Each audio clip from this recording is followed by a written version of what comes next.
कांड दूजा। रंग हो गया लाल तो पीला, की गम खा गया पतलो।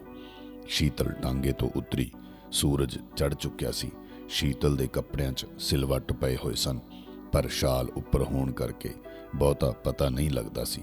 शीतल इधर आ, मां ने उसनू थोड़ा कुरखत अंदाज च एक पासे बुलाया। तेरे बुल्लां नू की होया?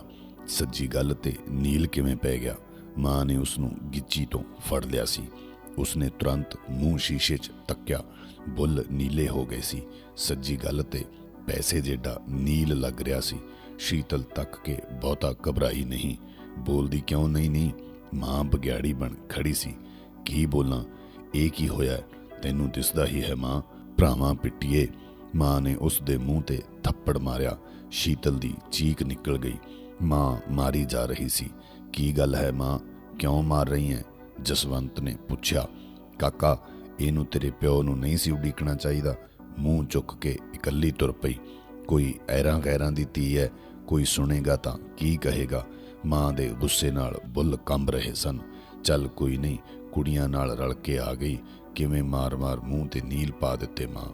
भरा शीतल दे मूँह वल तक रहा सी।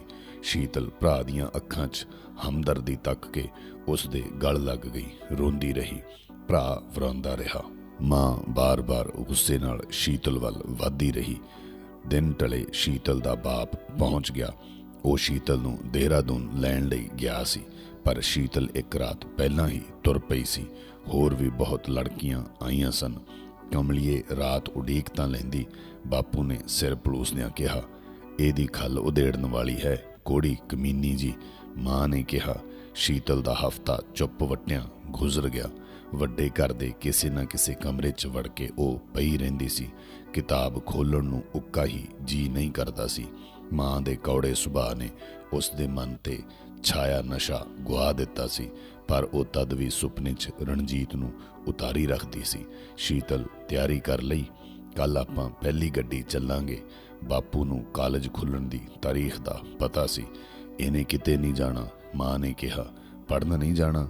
मैं रजीए दी पढ़ाई तो, पर क्यों? बस दसदा, एक घर तो बाहर कदम नहीं रख सकती। कुड़ी दा इम्तिहान नेड़े आ गया ते तू बस मैनू नहीं लोड़ इम्तिहान दी, पर मैं जवान कुड़ी घरों नहीं भेजनी।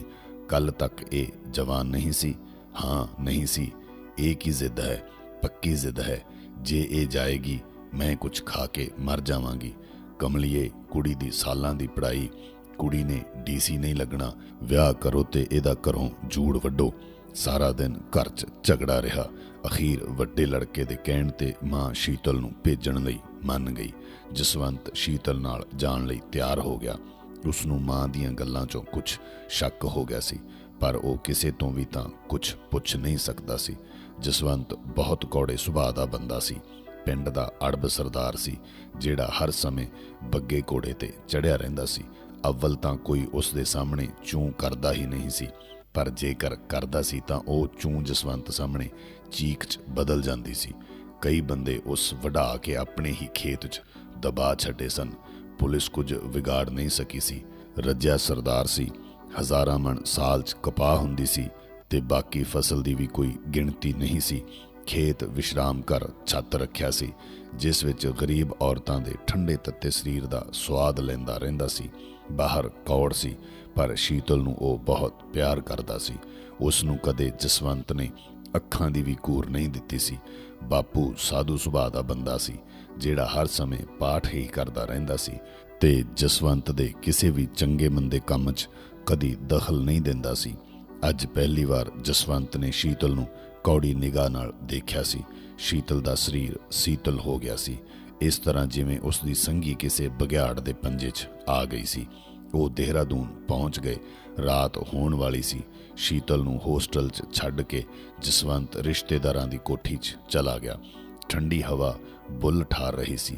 जसवंत ने कुछ पैग पीते, पर उसनूं नशा नहीं चढ़ रहा सी। उसनूं होर ही कोई व्योह चढ़ रही सी, जिवें उसदी आकड़ी गर्दन नूं किसे अहमक ने झटका दिता सी। रात भर वो बुरी तरह बेचैन रहा। सवेरे वो कॉलेज दी प्रिंसीपल नूं मिलिया।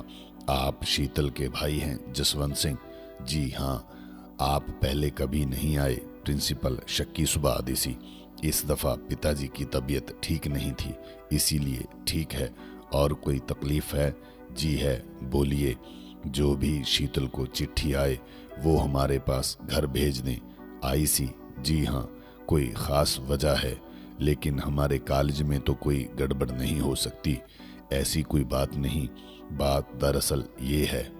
मैं समझ गई। शीतल को पता भी नहीं लगेगा कि उसकी चिट्ठी वापस हो रही है। मैं अभी इंचार्ज को बुलाती हूँ। बहुत शुक्रिया मैडम। अच्छा, नमस्ते। जसवंत बाहर आ गया। विरलियां विरलियां कुड़ियां टहल रहीਆਂ ਸਨ, ਕੁਛ ਅੱਧ ਸੁੱਤੀਆਂ ਤੇ ਕੁਛ ਸਜੀਆਂ ਸੰਵਰੀਆਂ। ਪਰ ਜਸਵੰਤ ਦੇ ਅੰਦਰ ਕੋਈ ਕੁੜੱਤਣ ਠਾਠਾ ਮਾਰ ਰਹੀ ਸੀ।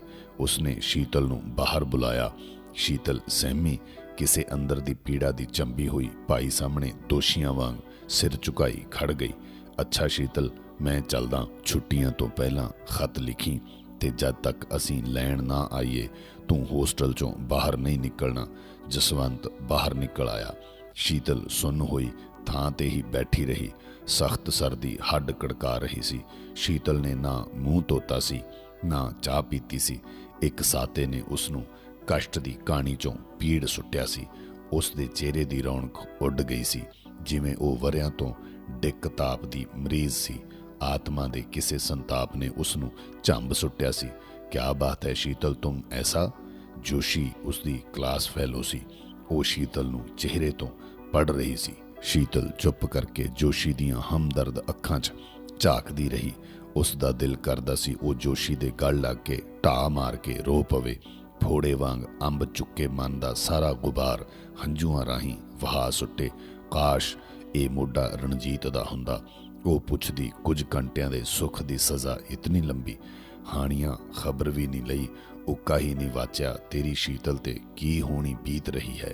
ਸ਼ੀਤਲ ਇਤਨੀ ਵੱਡੀ ਗੁਨਾਹਗਰ ਬਣ ਗਈ ਕਿ ਉਸ ਦੇ ਸਾਹਾਂ ਤੇ ਵੀ ਪਹਿਰਾ ਖੜ ਗਿਆ। ਵਾਇਓ ਵੇ ਲਾਈਕ ਅ ਚਾਈਲਡ।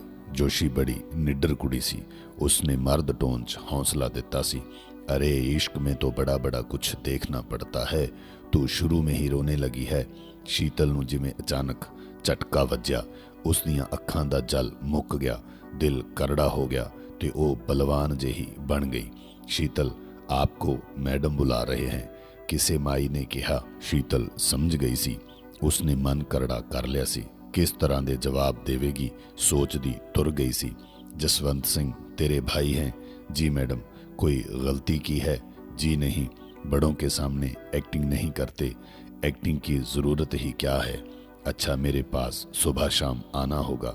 मैडम ने कुर्सी दूजे पासे घुमांदियां कहा। शीतल परत आई।